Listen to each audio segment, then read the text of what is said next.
Thank you, Mr. Speaker, and through you to my colleagues. Appreciate all of your consideration of this important legislation. It is important to remember our history if we're to show, in my mind, why the good jobs legislation is indeed different and necessary. A colleague from the 10th House District just expressed some of that history in an enthusiastic fashion I can only hope to achieve someday in the future. But I remember well the atmosphere in this body as our state was hemorrhaging hundreds of thousands of jobs and thousands of people. The incentives put in place at that time were indeed very different and born out of an economic environment characterized by meltdown and implosion. Companies were incented for what they didn't do, hopefully leave, and for the jobs they promised not to eliminate. Think about those premises and the desperation which informed those policies to get some perspective on the flaws which obviously resulted. Now it's 2017, jobs are coming back.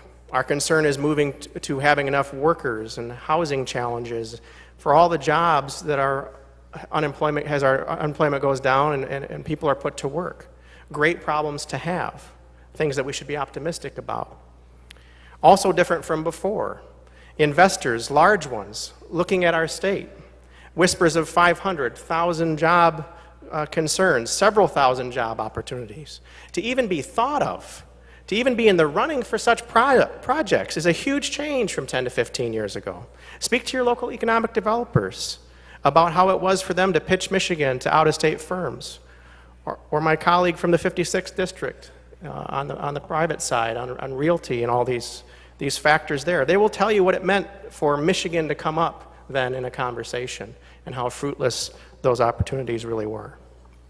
Much has been done over the last several years to improve the economic environment in our state. But while Michigan is a peninsula, we are not an island. There are other states. Some of them have quite generous credits to the level where I would consider them to be mistakes. Some states have simply open checkbooks. Wrong. How is Michigan to compete under such conditions? I would say wisely and prudently, with performance-based incentives. Incentives available to new companies as well as existing Michigan firms seeking to expand. The bill outlines very specific things to companies seeking to take part. Collaborate with your local community, or you don't qualify. Create the jobs first, or you don't qualify. Ensure sound wages first, or you don't qualify. Maintain those jobs and wages year on year, or you're disqualified. This is a bilateral arrangement between the state and large job providers. Imagine for a moment what it means for large projects like these to come back to our state. My constituency has a proud history, particularly when it comes to auto supply and suppliers. In my part of rural mid-Michigan, we welcome big news in Flint, Lansing, Saginaw, Detroit, because it means suppliers considering our area and our workers, and new workers locating in and becoming a part of our community. My colleague in the 96th District outlined this spillover benefit quite well. And regional strategies such as the I-69 corridor effort, the Great Lakes Bay Alliance, these things remind us that we are all connected and we're all seeking regional identity in this way.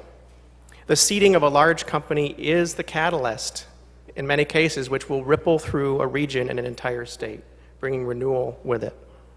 We all ran for office on jobs. We have a chance here to help spur the next phase of Michigan's growth and create conditions which will give us a chance at projects which will truly transform our state. We have a chance to recognize and address the competition which exists between states in a prudent and performance-based fashion. And for all these reasons, I urge your support of this legislation. Thank you, Mr. Speaker.